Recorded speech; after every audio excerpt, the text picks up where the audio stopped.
Oh my goodness. Oh gosh.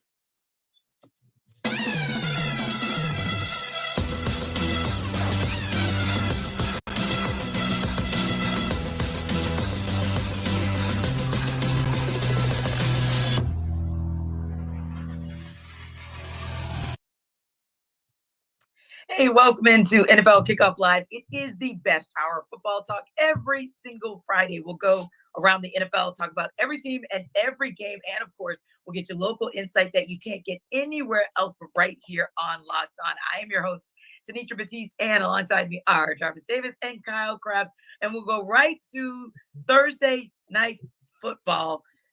I don't really know what to say about that other than it was a typical Thursday night football game. It was the Chicago Bears and the Carolina Panthers. Probably don't need to say much beyond that other than to say somehow the Bears eked out the 16-13 win.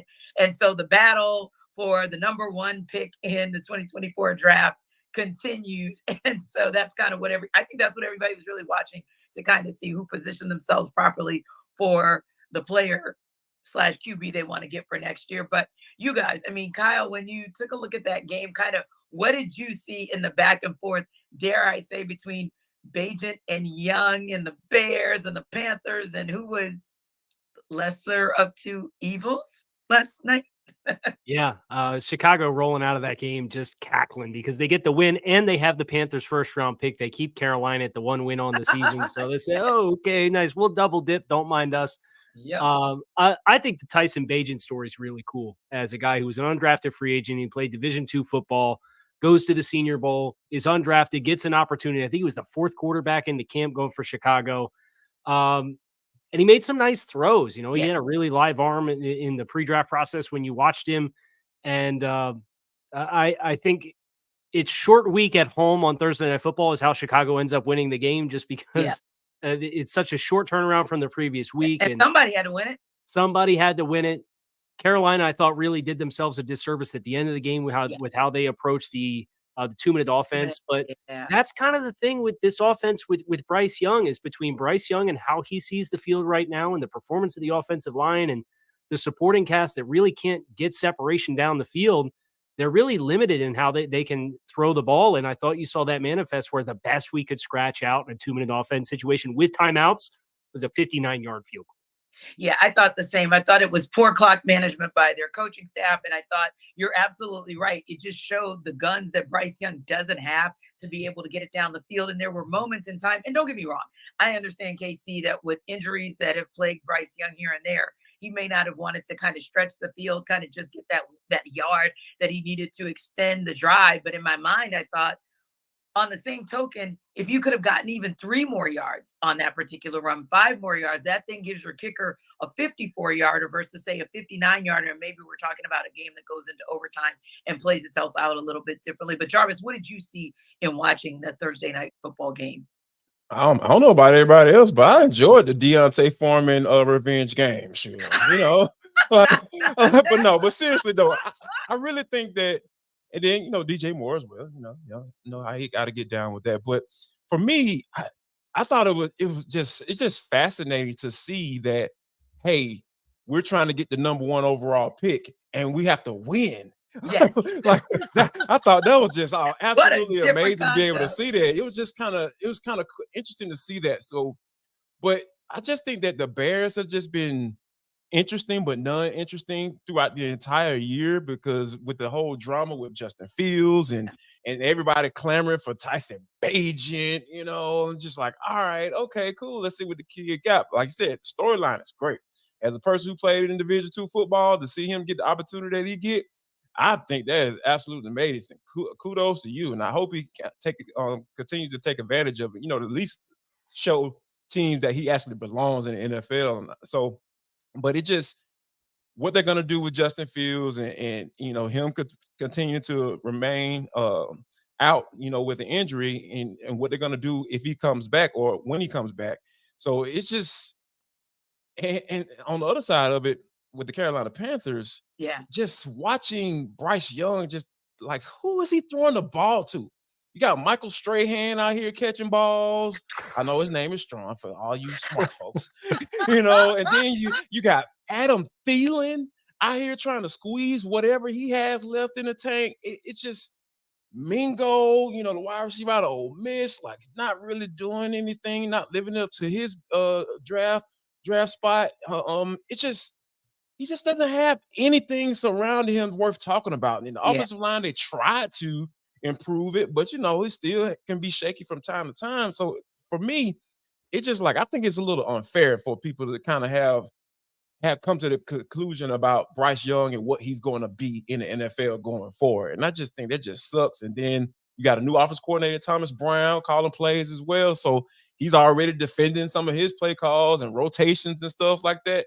When you have offensive coordinators being questioned 2 or 3 games in, like that's when you have issues. And it's hard for a young quarterback like Bryce Young to flourish up under that. Yeah, and as much as I hated to see that with the performance from Bryce Young and what he had to deal with, love to see what the local kid was able to do, because Montez Sweat had himself a game. I didn't necessarily like to see him part ways from the Commanders, because I did think that they had a better upside for him versus the Bears, but Montez Sweat absolutely had himself a game, and maybe more so than anything, putting himself in position maybe to get with a better team come next season. But I think the other piece of watching last night's game was thinking about this rookie class overall, and thinking about CJ Stroud and Bryce Young, Will Levis, Anthony Richardson, of course, like you guys said, Tyson Bagent. And one of the things, that conversation was the key conversation pre-draft, right? Who do you go with? Do you go with Bryce Young? Do you go with CJ Stroud? Which quarterback is indeed the most NFL ready, hit the ground running? Now, granted, let's be honest, the Texans have more guns than the Panthers, right? And they have a better coach on the sidelines already, even though D'Amico Ryans is a first-time head coach. So there's a little bit more there for CJ Stroud to work with, just in terms of his supporting cast and the coaches on the sidelines. But ultimately speaking, CJ Stroud is out there doing big boy things when you look at the rest of this 2024 or 2023 QB class, Kyle, at least from what we've seen from him midway through this season. Yeah, there's no doubt. And I've been impressed with CJ transitioning from the Ohio State offense, which is a little bit more option routes and a little bit longer developing concepts, versus Bobby Slowick, the offensive coordinator, is off the Shanahan tree. And that's a timing-based offense. And it's a different kind of living that you got to make. And you're seeing CJ Stroud, whether it is the timing stuff or when they have to push the ball down the field to Nico Collins, who's a big-bodied receiver who's athletic and making a lot of big plays and living up to his potential coming out of Michigan a few years back. It's really impressive stuff. And I'll say this about Bryce Young. I always thought Bryce Young was somebody whose style of play at Alabama was going to require a little bit of patience, and it was going to require the right kind of supporting cast around it. And obviously you see the Dolphins logo hanging back here in the background. I know all about that with Alabama quarterbacks and Tua Tagovailoa. I know what it looked like when Brian Flores was trying to run the Chan Gailey passing offense to Mike Gesicki and Devontae Parker and Preston Williams, these 4-6 receivers that can't create any separation. And Bryce, I think, was an even more extreme version of that, because he really liked to get outside of structure at Alabama. Well, you're getting outside of structure here in Carolina, and you're figuring out these NFL defenders, they're half step faster, right? So you can't quite make the same stuff happen. So I'm a little sympathetic to Bryce in the environment that he's in. I agree it's way too early, but I always thought that was the one that was going to have to take some time if it wasn't in an ideal situation, where CJ Stroud, I thought his translatability of the style of play that he had at Alabama was a little bit more 1-for-1. Yeah, agreed. And you look at what Will Levis has been able to do as well. And, he has the good fortune of having a guy like Derrick Henry, so that there's even a little opportunity for them to bring him along. And don't get me wrong, in his debut, as Jarvis had to see up close and personal covering the Falcons, what a debut that was for Will Levis. But ultimately speaking, he's got some pieces around him as well that have allowed him to flourish very early on in his rookie season. For sure. When you think about guys like veterans, guys like DeAndre Hopkins, be able to throw the football to him and turn around and hand the ball off to a guy like a Derrick Henry, and a guy who's an emerging running back who I feel like should be getting more touches than Tyjae Spears. So those are the type of things that you feel like that's when you start putting together an offense. Like when you have different style backs that you can get the ball to, turn around and hand off to, and throw to, Then you got a veteran wide receiver who knows how to get open, in certain instances. So I think that when you're surrounded, and Mike Vrabel, hate it or love him, he's a good coach. He's a good head coach. I like what Mike Vrabel brings to the table. He brings stability. I feel like when it comes to what you need to do on a weekly basis as a head coach in the NFL. So I think that. But on the other side of that, when you talk about C.J. Stroud, he has no running game, whatsoever. Yeah, none, not even a threat of a running game, and he's out there winning football games. 46 seconds left, 2 timeouts, and you come down here and you throwing absolute darts. Like, I remember being so fascinated when Ohio State played against the Georgia Bulldogs. And I was just like, oh my, I knew C.J. Stroud was good. But to see him do it against that defense, who put in like 50 doggone first-round draft picks within the past 2 years, seemingly.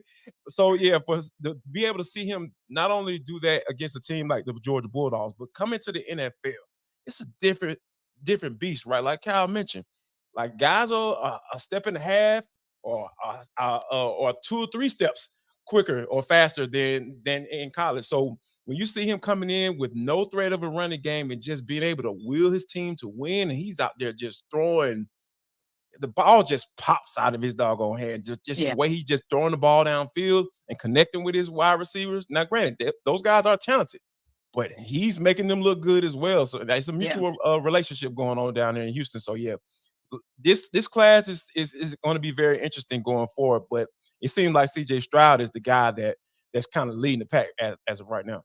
Yeah, and interesting is a good word to use, JD, because honestly, Kyle, a lot of them have had to spring into action so much faster than we thought. You're looking at Sunday. I think this Sunday coming, you'll have 10 rookie QBs who are going to start out of 32 teams. That's crazy to think. I don't think anybody thought at the beginning of the season that a third of the league would be starting guys that they just drafted 6 months ago. So I think that also makes it interesting because you're now seeing those guys who are really ready, and also the guys who have the pieces around them to help them to be a little bit more game ready versus, say, the guys who either aren't game ready or maybe are work in progress. Obviously, Anthony Richardson is still a question mark just because of the injury. But ultimately speaking, I think it's a matter of, wow, they've had to spring into action. And now you can really see either what some of those flaws are, which ones might need a little bit of extra time, or which ones are going to need some serious help in the offseason, in free agency, or in the draft class, if you ever want them to show the potential that they really have. Yeah, and some of these are in kind of tough spots too. I think about Aiden O'Connell with the Raiders, who head coach fired already, didn't make it the halfway point of the season. They played Monday Night Football and got shellacked, and McDaniels is let go, and they go to O'Connell and they turn to him. And now that he's in an evaluation window with a team that really struggled and didn't just fire Josh McDaniels, they fired the offensive coordinator too. Now they came out and they beat the Giants, but you usually do see kind of a bump.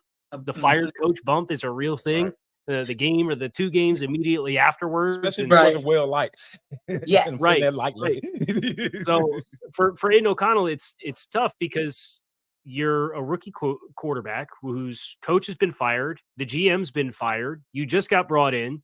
There's going to be a new brain trust next year. So you're playing for not only just the Raiders to evaluate you, you're playing for a lot of teams to potentially evaluate you, because what happens if a new GM does come in and by the end of year 2 or year 3, they say, I didn't pick this guy. He's not my guy. Right. We want to run a different style of offense. So there's some really good opportunities. I think Tyson Bagent's another great example of that, who doesn't have a long-term commitment. He's UDFA, but the tape that he's putting out is going to get him a lot of opportunities to extend his NFL career, whether it's as a starter or a backup. And, I think it's great for kind of the youth infusions for some of the quarterbacks in the game. You kind of have seen over the last 5 years or so this exodus of all of the faces at the quarterback position from the previous generation. The Breeze, the Manning, the Brady, all those guys are now out. So getting some young guys in here and some opportunities to see who can really strike and take advantage of it. It's one of the really fun storylines in the back half of the season. Yeah, I think it's a fun storyline for the rookie class, but also an interesting and intriguing storyline, if you will, for the sophomore class, because you look at the likes of a Kenny Pickett or Desmond Ridder, and you say to yourself, what's going to happen and how will things play out for that class as well. Now, it's almost time for us to talk about our game of the week. Of course, that's between the Texans and Bengals. But before we get there, we have a quick word from Jarvis about Prize Picks.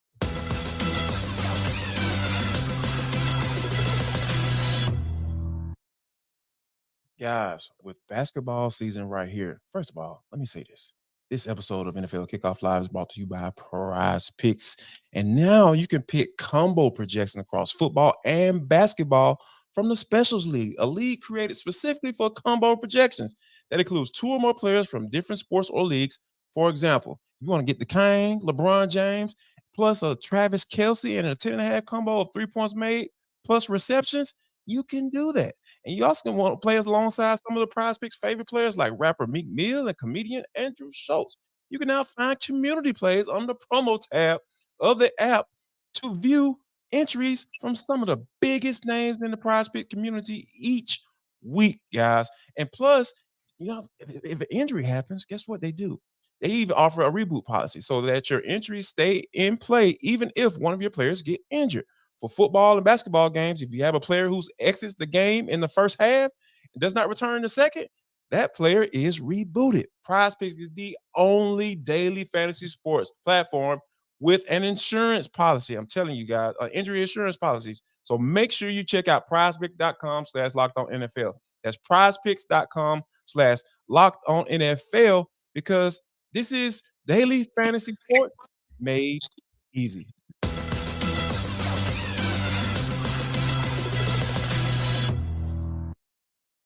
All right, guys, we talked about the Rookie of the Year candidate in C.J. Stroud. Of course, his Houston Texans will be facing off against another guy that was looking all world as a rookie in Joe Burrow. The Bengals, a team that's now on fire. So how do Cody Davis of Locked On Texans and James Rapine of Locked On Bengals see this game shaking out? Well, let's take a listen.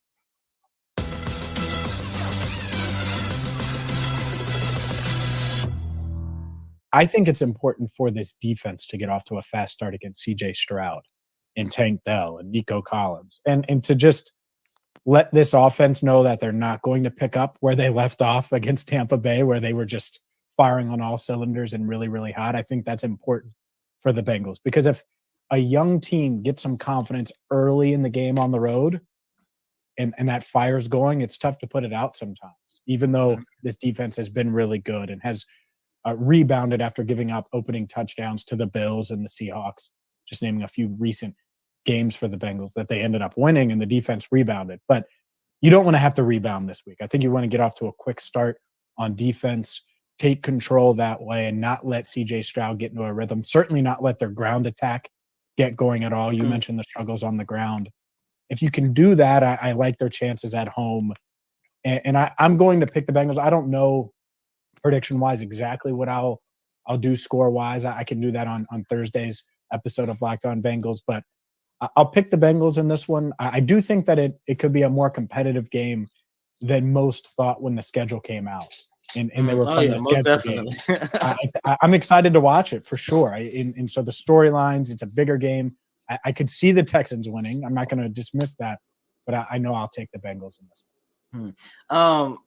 I could see the Texans winning too, but once again, my concerns for these injuries at key positions, I think at some point it might hamper their ability to win against one of the best teams in the AFC, one of the best teams in the league, if you're being honest. And, I'm looking at Cincinnati from afar every single week. It seems like you guys are, gaining that momentum, that steam of getting back to the level that you guys were last year. And I look at the Texans, I'm like, I think this game can definitely be a measuring stick in terms of to see how realistic the quote unquote playoff run we're all hoping that we get here in the city of Houston. But I just think maybe more so in the second half, the absences to a lot of these guys might turn in favor of Cincinnati. And James, as you mentioned, and for what I saw against the Bills, Joe Burrow is starting to get it going. Not saying CJ can't match him toe for toe, but I just think that this one might go in favor of Cincinnati. Yeah, I think that's the fun part is they have a good relationship. I know Burrow gave CJ some advice earlier in the year, or at least coming into the season. And so CJ is going to be excited for this one, going toe-to-toe with Burrow. A few years ago, Burrow was in the same position going up against different guys in the league. So that part will certainly be fun. I'm excited about this matchup.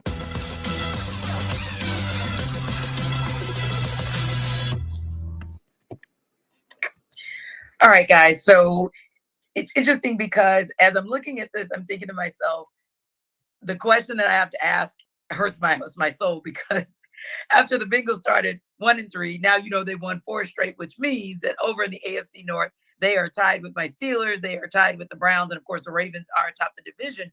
But Jarvis, do you feel like with this 4-game run for the Bengals that Cincinnati's back? Absolutely. Boo, but okay. Absolutely. Joe Cool has completed 76% of his passes in the last 4 games. Absolute ridiculous. 10 touchdowns, over 1,100 yards, only 2 picks. Yeah, this man is absolutely back, and I think this is going to be an intriguing matchup. I think I might have a little bit more confidence than Cody did as far as this team, because I think this can be a matchup that might play into what both teams want to do, and that's pass the football, because Damian Pierce is going to be out, Nico Collins is going to be out, but on the other side, Cincinnati had T. Higgins is going to be out as well. So, and one of Cincinnati's best pass rushers, Sam Hubbard's going to be out as well. So when you have those dynamics, those guys at those particular positions being out, it kind of evens out things, I feel like a little bit. But I think that this can turn into a nice little track meet. Now, granted, if it does, I'm all into what Joe can be able to do in a game like this, but I wouldn't count CJ Stroud out the way he's been playing. Yeah, and Casey, that's an interesting point that Jarvis makes. It could potentially become a track meet. So if it does, who does that track meet favor down the stretch? I think the team that has had the players that have been there and done that and have more experience in these spots is where I would probably lean with Cincinnati. It's a home game for Cincinnati as well. That's a really tough environment to go in and execute, not make mistakes. And for all the talk about this Cincinnati offense, the Bengals defense has forced 10 turnovers in the last 4 games. And that has really helped. If you look beyond the first game of the season when Joe Burrow came back and they had 67 passing yards, but still had 2 turnovers, like by and large, this has been a team that largely when they win the turnover battle, they're taking care of business and winning football games, and the defense has really ramped that up. So I think Houston's going to move the ball. The question is, can you avoid those 3 or 4 plays and mistakes that can so easily turn what could be a 31-point output to a 17 or 20-point output and give the other team a short field on a couple of occasions? And I think that's the concern for a young quarterback going into a tough environment like this, especially because listen, he's going back to Cincinnati, right? Like that's right on the doorstep of Columbus. He's going to be juiced to go back there and play for sure. Yeah. And I just think there's a lot of the inexperience element versus Cincinnati that I just don't really like for Houston in this game. Yeah, and it could turn on a dime with something like exactly where is Jamar Chase in terms of his health and whether or not he's going to be that game time decision and whether or not he's going to be good enough to go. But I also like something that you just pointed out, Kyle. Jarvis, we don't often talk about the Bengals and their defense, right? And understandably so, because the Bengals have had a prolific offense for the past couple seasons, and we're starting to see that prolific offense return in a major way, thanks to Joe Burrow being back to his Joe Burrow self, doing Joe Burrow things. But yeah, that defense could also be critical. And where my mind goes is back to the track meet. If we're looking at something that's 38-35 or something in the high 20s, it may come down to that one defensive stop at the end that makes that decision or decides that game for the Bengals in favor of the Bengals. And maybe it is because we're having this conversation because it is about the defense and not necessarily what the offense does. Yeah, I think that when you think about what the job that Lou Anarumo has done, we see like the type of guys that he is able to, how he's able to coach those guys up, and not only coach guys up, but because a lot of times when people use that term, people think that the guy's not that talented. No, they've had some talent. Like we've seen that down here in Atlanta. with what Jesse Bates was able to do his first few games. You see the experience and the knack that he has for the ball like that. I mean, yes, sure, that's natural. Some of that's natural, but yeah, you could tell he's been well coached also. So I think that's what Lou Anarumo brings to the table, just from a coaching experience and being and working with these guys and being there for quite some time. You know, it's no secret that, you know, this guy was being bandied around and maybe potentially being a head coach. So when you have that type of touch, Midas touch, so to speak, in that locker room, yeah, like I can see them this game coming down to play being made by whichever defense, and I can see Cincinnati definitely coming through with that. Now, Kyle, this is a critical game. Not that it's not critical for the Bengals as they continue to kind of catch up to the Baltimore Ravens in the division, but also for your Houston Texans because they're at 4-4, and of course they're chasing the Jacksonville Jaguars at 6-2. But most importantly, they're probably chasing a wild card spot. What do we need to see out of the Texans in order for them to move to 5-4? Yeah, I think their margin for error is pretty slim. That they're going to have to get more balance going offensively than what they have had. I think if you are one-dimensional against Lou Anarumo with the exotic coverages that he presents and how he changes the picture and he will pressure you and they're very aggressive, that's not a recipe that you particularly love against a rookie quarterback. So I think you're going to have an uncharacteristic game up front. And when you're trying to block guys like what the Bengals have on the interior with DJ Reader and the physicality of the line and the speed of the linebackers, it just doesn't feel like the mix that's going to happen. But I will say this, I think you make a great point, Teenager, about the wild card component at 4-4. It's all going to be on the table with whatever happens, right? Because you have Arizona at home, then you have Jacksonville at home, and you already beat Jacksonville by 20 points earlier this season. Yeah. You get the Denver Broncos, your next 3 games after that, and you have 3 more divisional games between the Titans and Colts. So you're going to have opportunities if you're Houston to make a play to push for double-digit wins, regardless of whatever the game is or the result of the game is against Cincinnati. I think this is a bigger game for Cincinnati to take care of business because they do have divisional expectations. They do have aspirations to climb all the way out of this thing and be the 1 seed because they play all these teams in front of them in the standings. They just beat the Bills. They got the Chiefs in week 17, I believe, later this year. They got the Baltimore matchup coming up. So Cincinnati, you know, they have a chance to climb all the way back out of this hole, but you can't drop a game like this if you're going to do it. And I think that's a great call too, Kyle, because this is, if I'm correct, the only division in the entirety of the NFL with all 4 teams having a winning record. 3 out of the 4 teams, 5-3. And of course, I think Baltimore's 6-2. So when you look at that overall, the competition is fierce and, you know, it'll be tough enough to get out of your division. It's probably, you know, similar to Jarvis, how it is here for the Falcons and what's going on in the NFC South, where you're pretty much, if you want to get into the playoffs, you just got to win the division. That's probably your best route. And that might be the case for the Bengals and really the entirety of the AFC North. Yeah, that this is one that's going to be tough because I really feel like the Baltimore Ravens are the most balanced team. Yes. Now the Chiefs, best team. Yeah, we can have some conversations about that. But as far as just the most balanced team, I feel like the Ravens are that team right now because coming to the season, I really felt like Lamar Jackson had everything was kind of lining up for him to have an MVP type season. Now got off to a little bit of a slow start. Now Todd Monken is starting to find the flow with this offense, and I think that he's a type of guy that had the reputation in his previous stint in the NFL of being pass happy. Came down to Georgia, and hey man, we got some really good tight ends, and we like to run the football. Okay, let's run some 12 personnel and get this offense cooking. Now being able to make those necessary adjustments. Get a couple, get some national championships under your belt, and then now you move into the NFL trying to do the same thing. You got this exceptional talent at the quarterback spot that you can use his legs, and he has an arm as well, can sit in the pocket and make throws also.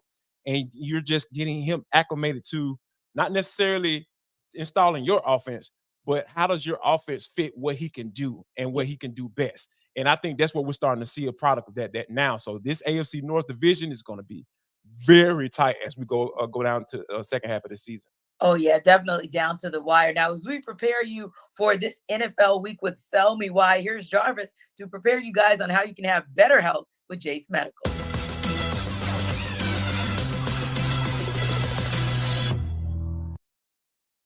Guys, this episode of the NFL Kickoff Live Show is brought to you by Jace Medical. Go to jacemedical.com right now. jacemedical.com, JASEMEDICAL.com. What is Jace Case, Jarvis? Jace Case provides 5 life-saving antibiotics for emergency use because I'm the type of person where I don't want to get caught off guard when it comes to my babies. You know, they in the middle of the night, they're sick and they're sneezing, and they're trying to figure out what's going on with them. I'm telling you, Jace Case got everything right there just for you. I'm talking about life-saving antibiotics. All you got to do is get a Jace Case. To get a Jace Case is to fill out a simple online form, and in some cases, jump on a quick call with one of our board-certified physicians. No flugazing, none of that stuff. These people are real doctors. Get on ongoing care from our physicians on any treatment-related questions. So if you got questions about this particular antibiotic, what it does, what is it supposed to do, all you got to do is give us a call right now. Doctor created, doctor recommended. And plus, guys, if you go to jacemedical.com, all you got to do is drop a promo code in, locked on. That's LOCKEDON, and you're going to get $20 off. So that's jacemedical.com. Put in the promo code locked on, and you're going to get $20 off your purchase.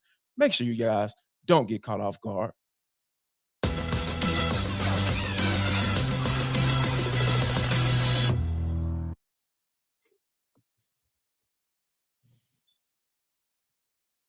Tanitra, your mic. Hey, I did one of those things that people do on Zoom, like the old people. I did it last week. I know, right? Did it like my mom. I was so making sure that I didn't talk. I'm like, no, now you want to talk. But anywho, what I was telling you guys, and thank you for catching that, KC, is as much as I hate to give the Baltimore Ravens all the credit in the world, I definitely also want to check that and make sure we know that they are 7-2 because they've actually played 9 games through the season and are truly, truly sitting atop that AFC North, which means it's going to be such an intriguing battle this coming weekend between the Baltimore Ravens and the Cleveland Browns in the AFC North. Browns are 6.5-point underdogs to the Ravens. And here's Jeff Lloyd of Locked On Browns to sell you why the Browns will cover that spread. Hey, Cleveland Browns fans, Jeff Lloyd from the Locked On Browns podcast, giving you 3 reasons why the Cleveland Browns at worst should be able to cover the spread Sunday in Baltimore against the Ravens. As we all know, the first matchup between the Ravens and the Browns, Deshaun Watson missed the game. Deshaun Watson's last 2 complete starts for the Browns, he has been extremely accurate. He has been turnover-free, being able to extend drives. Even if they don't get touchdowns, they've been getting them down closer to at least get into field goal range. The Ravens, although they have some players in this game that they did not have the first time around, Deshaun Watson is supposed to be the franchise quarterback for the Cleveland Browns, and he is a guy that's supposed to be a difference maker in big games like this. The defensive side of the ball, the defense has been playing lights out to this point, and now you're starting to see the depth of the Cleveland Browns defensive line, and they did a pretty solid job of holding the Baltimore Ravens running game to at least a standstill the first time. The Ravens only averaged 4 yards per carry. Granted, some of that was on some bigger runs from Justice Hill, the main back, Gus Edwards. The Browns were able to control that day. Lamar Jackson, they were even able to keep him within limitations as far as what Lamar can do with his legs. The Browns defense is only getting better, so you figure that this will still play in a second time against the Ravens, even though this game is in Baltimore. The Browns offense, Browns defense, and this is the key to having Watson back here, is understanding what the Browns have in Dustin Hopkins. Dustin Hopkins, to this point, is actually having a better season than longtime Ravens standout kicker Justin Tucker. If they can keep the drives going and they can at least get in the field goal range, Hopkins has been pretty much automatic to this season, allowing for the Browns to keep this game close in score. Even drives where the Browns aren't successful, Barack West has been a fantastic punter this year as far as flipping the field and getting the Browns defense into positions where offenses are starting maybe inside their own 20 or even inside their own 10. These are 3 reasons why I think the Browns should be able to hang with the Baltimore Ravens and cover the spread on Sunday in Baltimore. All right, guys.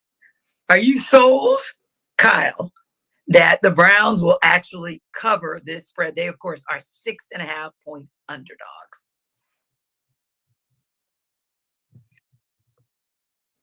See, now I did it. This one's tough. I got your back. This one's tough. This Ravens defense is so stout. They are astronomically good as far as creating turnovers, as far as what they're able to do in the run game. They are only allowing 4.0 yards per carry. They are allowing 4.1 net yards per attempt. So teams are getting about the same amount of yardage trying to pass the ball against this defense as they are trying to run the ball against this defense, which is opportunistic in getting turnovers, whether it's Jadeveon Clowney or Kyle Van Noy, who they picked up off the street mid-season. This pass rush group for Mike McDonald, the defensive coordinator, is killing it. So I love Cleveland's defense. But if I look at Baltimore's offense versus Cleveland's defense, I think Baltimore's offense spreads the ball around a little bit more effectively. They have more guys that can contribute at a high level versus the Browns defense or the Browns offense against the Ravens defense. You have Nick Chubb, who's out. You have both offensive tackles who are out. That is a bad mix to stay balanced offensively and to buy Deshaun Watson the kind of time that he's going to need to have success. So I'm probably fading the Browns to cover the 6.5. Yeah. And Jarvis, that's something that we talked about in the past. Just Zay Flowers is just unbelievable with what he's able to do. Odell Beckham Jr. is still solid. And of course, the Ravens low key have always had a nice tight end room, right? Mm-hmm. And so having someone like Todd Monken, who, as you mentioned earlier, he can work some 12, if not some 13 personnel. You've really got some good pieces for him to work. And of course, that O-line who has been maligned, just like the Steelers, of course, the last couple seasons with injury, they're looking really good now. So yeah, you've got a Ravens offense that, to Kyle's point, that defense is stellar, but man, they've now got the complementary pieces on the offense to match what they've gotten from the defense the last couple seasons. Yeah, and it's kind of refreshing to see, right? Because like the knock on Lamar Jackson, which has just been so weird when it comes to from an evaluation standpoint. People didn't think he can run a pro style offense, but he ran Bobby Petrino, for those who don't know, Bobby Petrino's offense at Louisville, and he ran it to the T. And it was just a matter of him making sure he didn't take unnecessary hits. You know, of course, the whole the stability questions came in, so that was understandable. But for him to be able to come into this season with an OC that, hey, I trust you to run the football. I mean, be able to throw the football from the pocket.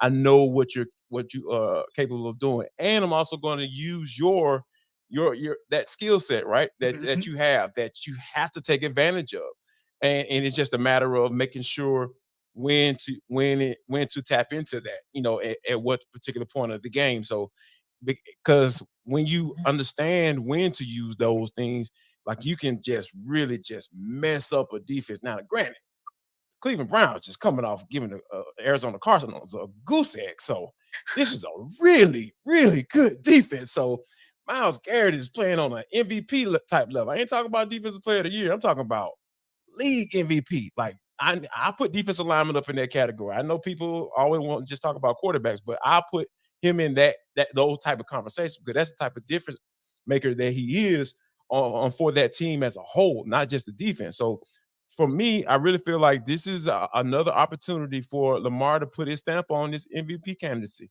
Yeah. And I think I wholeheartedly believe that he's going to do that. But on the other side, though, Cleveland, you got Deshaun Watson, like Jeff pointed out. Yeah, he's had some solid, some pretty clean games. But when you talk about missing 3 of your top offensive tackles against the sack leading defense in the NFL with 35, they got 35 sacks almost at the halfway mark, a little bit over the halfway mark.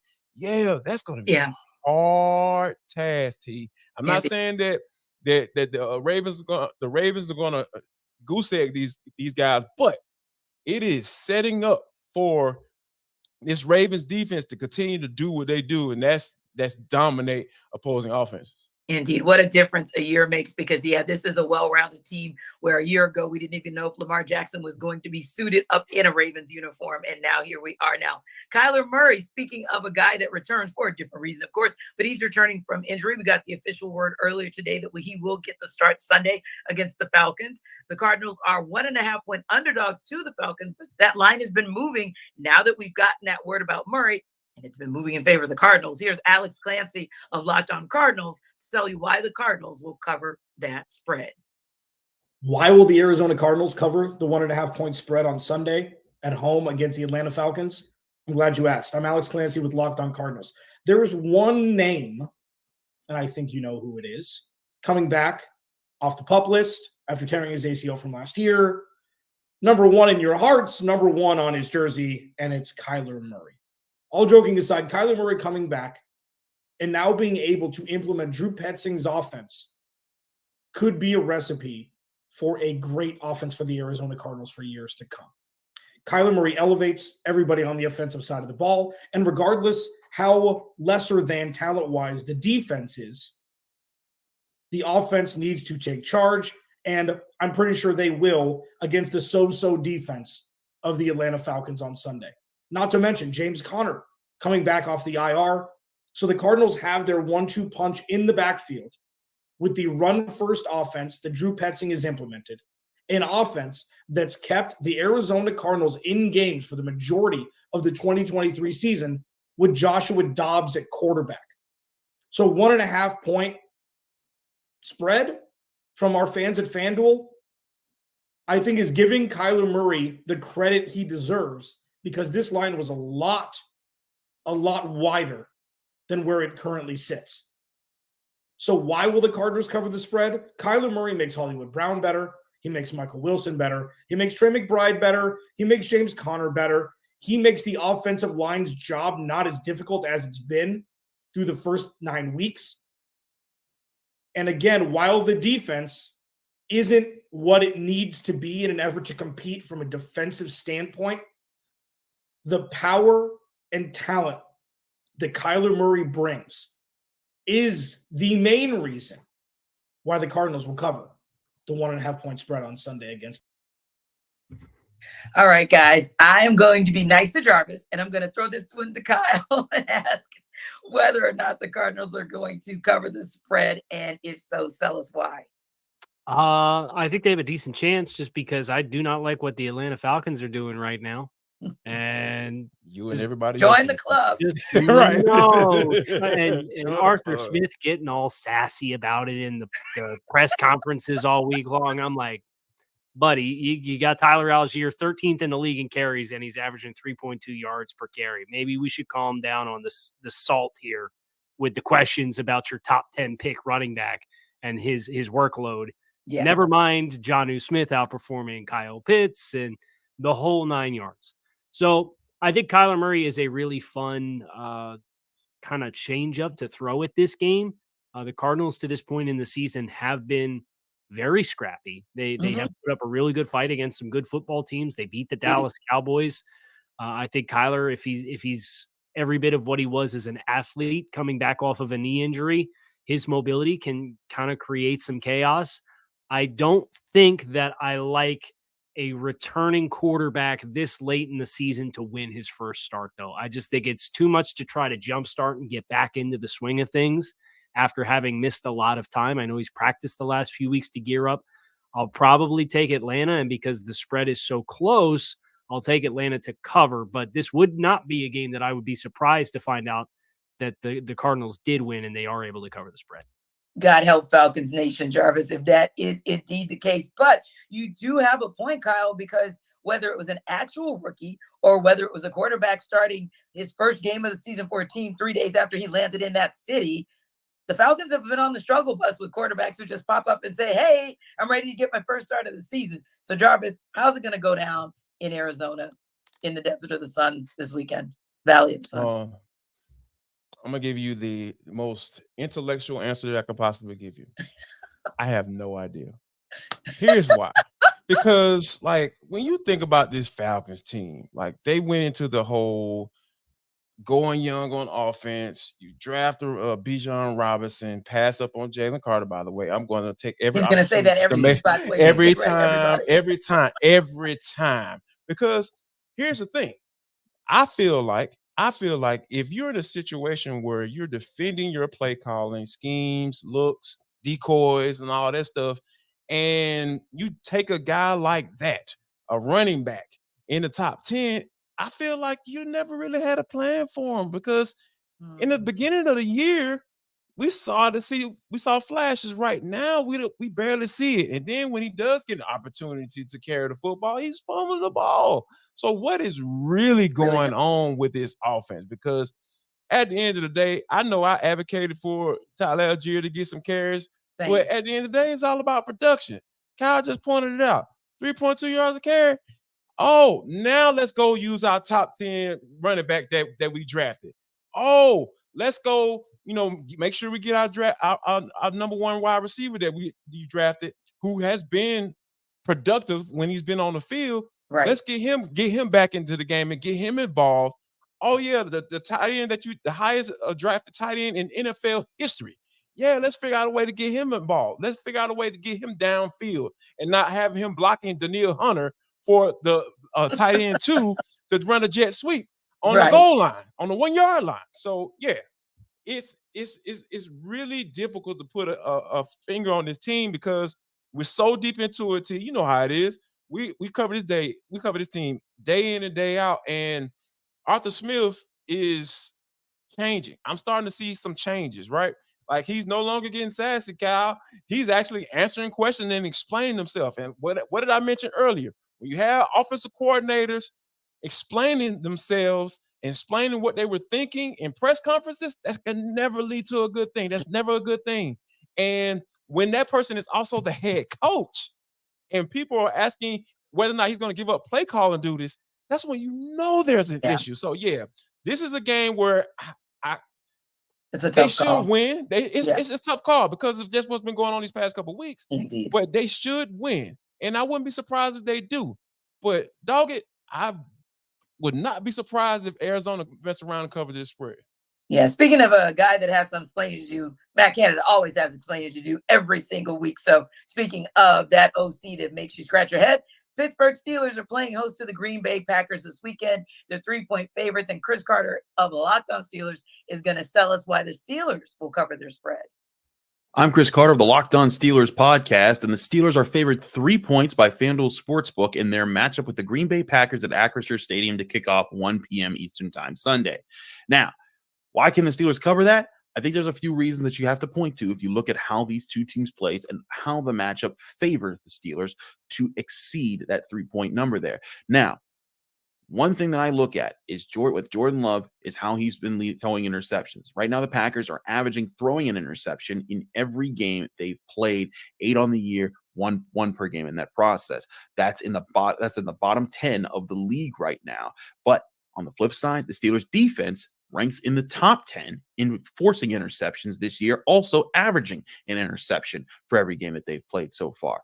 That's where I see this game maybe taking a turn in the favor of the Steelers. The Steelers defense is known for getting after quarterbacks, creating pressure, even when they're not exactly hitting the quarterback or recording a sack. They've been known to change the pocket up and force the quarterback to be uncomfortable. And if you can force Jordan Love to be uncomfortable, have to make throws outside of the pocket, on the move, or out of rhythm, that's where you can get more of those mistakes, especially if the Steelers are able to get some things going on offense. Their offense hasn't been good this year, but they've been starting to get things clicked. The emergence of rookie Broderick Jones, who looks like he's going to start at right tackle in this game, has given the run game a boost. And that's where the Steelers can hurt the Packers. If their run game gets going and they can get some points early, I can see Jordan Love being the guy who throws a couple interceptions in this game that proves costly. And Kenny Pickett, known for his fourth quarter heroics, won't have to be a fourth quarter hero. He'll just have to make sure that the Steelers manage and lead their way to victory. I have the Steelers winning 24-20 in this game, which should get you that 3-point cover. Kyle, I'll ask you to take us to break with a quick one. Will the Steelers cover the spread? I think so. I think Green Bay, he mentioned Jordan Love and the turnovers that he struggled with, and then the running game for Green Bay, it's shown a little bit of signs of life, 2 of the last 3 weeks, but at the end of the day, that offensive line is hurting without Bakhtiari, and the Steelers last week got Cam Hayward back. And that exchange in personnel is not a combination that I like for Green Bay to maintain their recent success running the ball. Yeah, anytime Chris Carter's first cousin is back in the lineup, everything is good with the Pittsburgh Steelers. Now, being an NFL fan, depending on which team you root for, it can be stressful, but Jarvis can tell you how BetterHelp can help you manage that stress.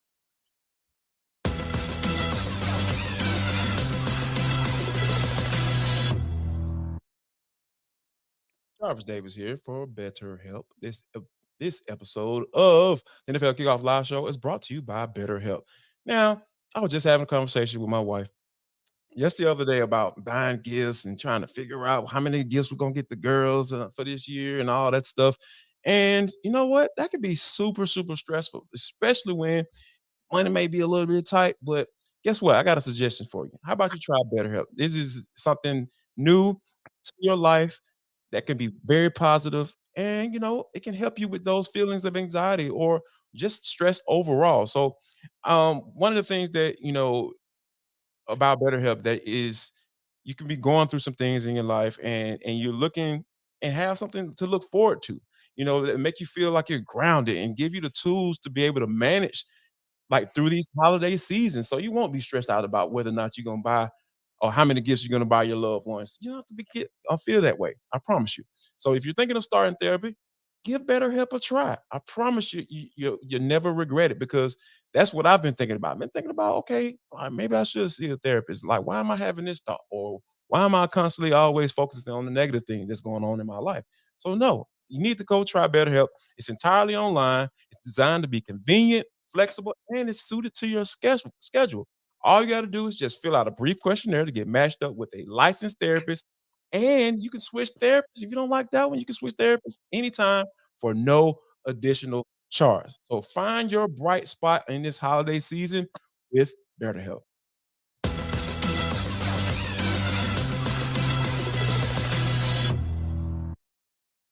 Always good to get some help with your health. Now, this week brings some interesting matchups across the NFL, which fantasy players will find themselves in bad matchups rather this week. Well, Michelle Machouk from Locked On Fantasy Football has the answer.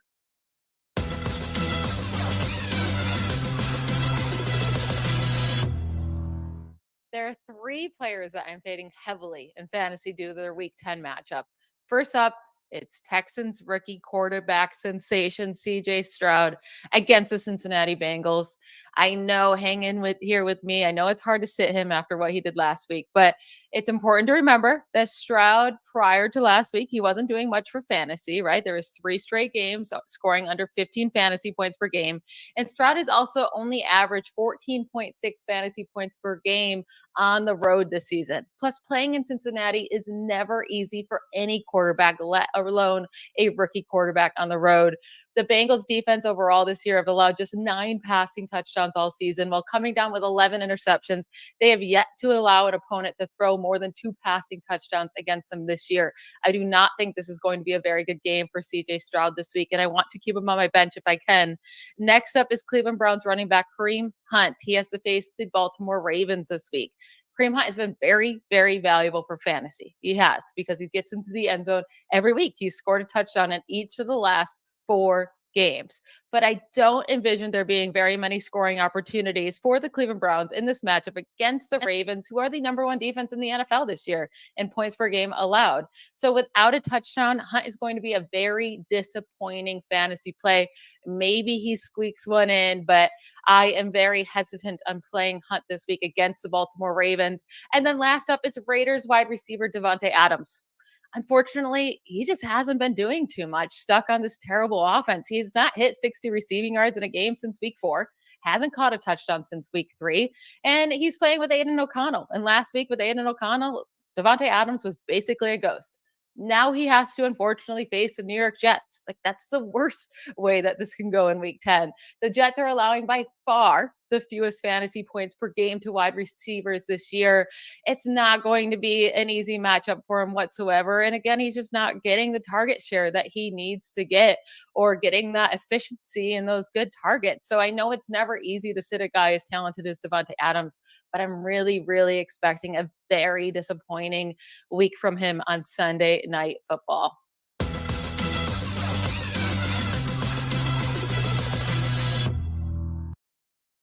Hey guys, I trust Majuk, so I feel like I'm going to win in fantasy football this week some way, somehow. But here's the interesting thing and the intriguing thing about Vikings versus Saints. It's going to be a toss-up for them because both of those teams, I feel like, kind of go up and down. Obviously, the Saints have taken over atop the NFC South with their win this past weekend against the Bears. The Vikings are right there because the Detroit Lions, while still a good team, still solid, they have definitely shown that they have some chinks in the armor. So this could be an opportunity for the Vikings. The intriguing thing, Jarvis, is where Justin Jefferson kind of falls right now. He is still listed as questionable as in the last 20 minutes. That was most recent update. By the way, TJ Hawkinson is actually listed as questionable as well at tight end. So it should be intriguing to see how that kind of plays into things. But how do you feel this helps the Vikings team that is really fighting and clawing to kind of keep themselves in, I'll say not so much the playoff hunt. I'll break it down even further to say the wild card hunt. Yeah. When you think about what they were able to do last week against the Atlanta Falcons, like that's unheard of. And Kevin O'Connell even reiterated as much and saying about like that's the best performance I've ever, basically I've ever seen. And when you think about the gravity of that, like Josh Dobbs didn't even know hardly none of his teammates' names. Like, yeah, I'll get to that a little bit later. And they were literally working on the snap count, signal calling, and then in his ear, hey, this is what you need to be looking for on this particular play, and like literally translating plays, language, during the game as they walking up to the line of scrimmage. That's just type of stuff that's just unheard of. Yeah. And for them to be able to get a win like that, you get a little mojo behind yourself. You start feeling better about yourself because that team was pretty much left for dead. And then, they start to win a couple games, and then you get a big win last week. You kind of couple that with like, hey, okay, we're still in it. We still have a chance. Like you said, not necessarily to get up in the division, but like, hey, this wild card thing might be a real thing. That might be something that we can continue to strive for. So I think that when you get potentially can get a guy like Justin Jefferson back into the fold, like this is the best wide receiver in the NFL. So like, I don't care who's at quarterback. Yeah. If he comes back and he's eligible to play, like that's gonna be a big boost for the guys in purple and gold. Yeah, and it's very interesting that you mentioned that because the Saints are kind of that team as well where I don't know if I won't say left for dead. I'll call them left for life support because I'm not really sure. We didn't really know what to make of them, quite honestly, with right. Derek Carr coming in, didn't kind of know what he was going to bring to the table and a lot of up and downs. But honestly, Kyle, I kind of use this term. I call them a little scrappy. I think their secondary is kind of like a little scrappy. They show up. And, of course, Demario Davis had himself a game late last week to seal the deal for the Saints. But you got to think about, like, Paulson Adebo, Marcus May, Tyrann Mathieu, and somehow, some way, Marshawn Lattimore every now and again. They actually showed up at the right moments last weekend. That could be an opportunity for them to show up at the right moments this weekend if they look to win this game as well. Yeah, and that Saints team that they defensively through 9 games have only had 3 in which they have allowed more than 20 points defensively. They're quietly, pretty impressive metrics. They forced 18 turnovers, which is second in the NFL thus far this season. From a passing game perspective, we're talking about the impact of what Justin Jefferson would do. 5.4 net yards per attempt on opposing quarterbacks passing against the Saints defense is the 5th best mark in the NFL as far as suppressing opposing passing offenses. So if you don't have Justin Jefferson, you really don't like what that math looks like. They're also one of the best defenses on third down. They're 34% on third down defensively against opposing offenses. So they get off the field if they get you into third down at a really high rate. So you need that needle mover. I don't think this is, New Orleans has been had a little bit rushing against when you run the ball against them. I don't think the Vikings really have the running game to do that. So if you are going to win this game, you're going to need big contributions from the passing game. And I don't think that happens unless you do see the return of Justin Jefferson, who's obviously still very much in limbo for this game. Indeed. We got some really great matchups coming this weekend. You got San Francisco heading to Jacksonville. You got people head scratching saying, how in the world are the 49ers the favorites heading into Jacksonville, a 6-2 team that is really showing themselves to be quite solid. Going to be an interesting matchup, an intriguing matchup with the Lions as well. They're going to head to LA to take on the Rams. Don't know how interesting it is to see the Cowboys and Giants other than, well, I'm always looking to see if somebody can make them the Cowgirls at any given moment. So that's just a personal thing for me. But who you guys, real quick, which games are intriguing matchups for you this weekend? I got to say the San Francisco 49ers, Deebo Samuel potentially on track to come back and play. Wow. Brock Purdy, what you going to do? What you going to do? How about you, Kyle? Yeah, it's that same game for me. And I'm looking at Trent Williams, who doesn't sound particularly promising for his return. I'd pick San Francisco to win the game if Trent plays, but if he doesn't, I'd pick Jacksonville just because I think that defense is really physical. They are also getting a lot of turnovers.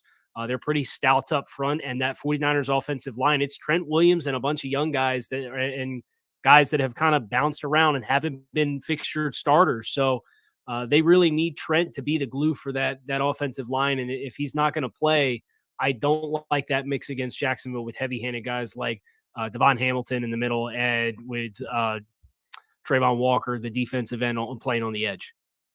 All eyes on Duval this weekend. Thanks so much, guys, for stopping by NFL Kickoff Live. For Kyle Krabs, Travis Davis, I am Tanitra Batiste. Don't forget to come back next week.